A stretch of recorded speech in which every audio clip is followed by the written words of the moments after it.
আসসালামু আলাইকুম ওয়া রাহমাতুল্লাহি ওয়া বারাকাতুহু। আলহামদুলিল্লাহ। আজকে আমরা একটা গুরুত্বপূর্ণ বিষয় আলোচনা করব, সেটা হলো মাসটা তো রবিউল আউয়াল মাস চলতেছে। এই মাসে রাসূলুল্লাহ সাল্লাল্লাহু আলাইহি ওয়াসাল্লামের জন্ম মাস, আবার রাসূল সাল্লাল্লাহু আলাইহি ওয়াসাল্লামের ইন্তেকালের মাসও। রাসূলুল্লাহ সাল্লাল্লাহু আলাইহি ওয়াসাল্লামের জন্ম তারিখ নিয়ে মতভেদ আছে, কিন্তু ইন্তেকালের তারিখ নিয়ে কোনো মতভেদ নাই। রাসূলুল্লাহ সাল্লাল্লাহু আলাইহি ওয়াসাল্লামের একটা বৈশিষ্ট্য ছিল, তিনি সবচেয়ে সুন্দর ছিলেন। কেউ যদি কাউকে ভালোবাসে, সে যেন সুন্দরের কারণে রাসূল সাল্লাল্লাহু আলাইহি ওয়াসাল্লামকে বেশি ভালোবাসে। রাসূলুল্লাহ সাল্লাল্লাহু আলাইহি ওয়াসাল্লাম কেমন সুন্দর ছিলেন? হযরত আয়েশা সিদ্দিকা রাদিয়াল্লাহু আনহা, আল্লাহর রাসূল সাল্লাল্লাহু আলাইহি ওয়াসাল্লামের স্ত্রী আম্মা জান, তিনার স্বামীর ব্যাপারে বলতেছেন, লানা শামসুন ওয়ালিল আফাকি শামসুন ওয়া শামসি আফযালু মিন শামসিস সামাই ফা ইন্নাশ শামসা তাতলাউ বা'দাল ফাজরি ওয়া শামসি তাতলাউ বা'দাল ইশাই। আয়েশা রাদিয়াল্লাহু তাআলা আনহা বলেন যে, তোমাদেরও একটা সূর্য আছে, আমারও একটা সূর্য আছে। তোমাদের সূর্যটা প্রতিদিন ফজরের পরে উদিত হয়, আর আমার সূর্যটা প্রতিদিন এশারের পরে উদিত হয়। তোমাদের সূর্যের চেয়ে আমার সূর্যের কি দাম বেশি। সুবহানাল্লাহ। আচ্ছা, সূর্য দিনে উদিত হয় না রাত্রে উদিত হয়? দিনে। আর যেটা রাত্রে উদিত হয়, এটার দাম বেশি। তাহলে আর এটা আমাদের খেয়াল রাখা যে রাসূলুল্লাহ সাল্লাল্লাহু আলাইহি ওয়াসাল্লামের সৌন্দর্যকে রাত্রের সূর্যের সাথে তুলনা দেওয়া হয়েছে। তাহলে রাসূলুল্লাহ সাল্লাল্লাহু আলাইহি ওয়াসাল্লাম কি পরিমাণ সুন্দর ছিলেন? হযরত রাসূলুল্লাহ সাল্লাল্লাহু আলাইহি ওয়াসাল্লামের একজন সাহাবী ছিলেন, উনি কবি ছিলেন।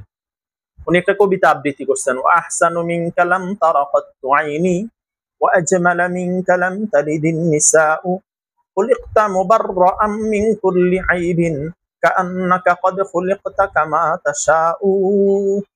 এই কবি বলেন, এটাকে আবার বাংলা একটা কবিতা বানা হয়েছে। আমার দু চোখ আপনার চেয়ে সুন্দর কবুও দেখেনি, পৃথিবীর কোন নারী আপনার চেয়ে সুন্দর সন্তান জন্ম দেয়নি। সুবহানাল্লাহ। সকল দোষ ত্রুটি মুক্ত একজন শুধু আপনি সৃষ্টি হয়েছেন, মনে হয় যেন আপনি যেমন চেয়েছেন ঠিক তেমনই সৃষ্টি হয়েছেন। সুবহানাল্লাহ। হযরত শেখ সাদী রাহমাতুল্লাহ আলাইহি রাসূলুল্লাহ সাল্লাল্লাহু আলাইহি ওয়াসাল্লামের সৌন্দর্য নিয়ে, শান নিয়ে কবিতা আবৃত্তি করছেন। বালাগাল উলা বিকামালিহি কাশাফাদ দুজা বিজামালিহি হাসানাত জামিউ খিসালিহি সাল্লু আলাইহি ওয়া আলিহি। শেখ সাদী রাহমাতুল্লাহ আলাইহি কি বলেন? তিনি তার পূর্ণতার মাধ্যমে সর্বোচ্চ মর্যাদায় পৌঁছে গেছেন।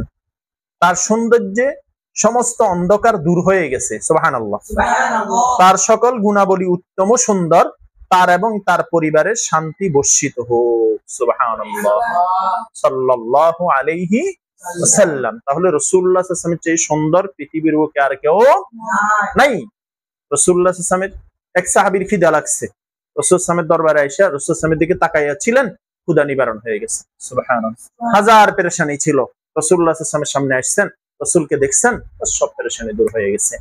আমরা রাসূলকে ভালোবাসবো তো বাসবো অনেক কারণ, তার ভিতরে একটা কারণ হলো রাসূলুল্লাহ সাল্লাল্লাহু আলাইহি ওয়াসাল্লাম সবচেয়ে সুন্দর ছিলেন। এই জন্য আমরা সুন্দর হিসেবে রাসূলকে কি করব? ভালোবাসবো ইনশাআল্লাহ। ঠিক আছে। আসসালামু আলাইকুম।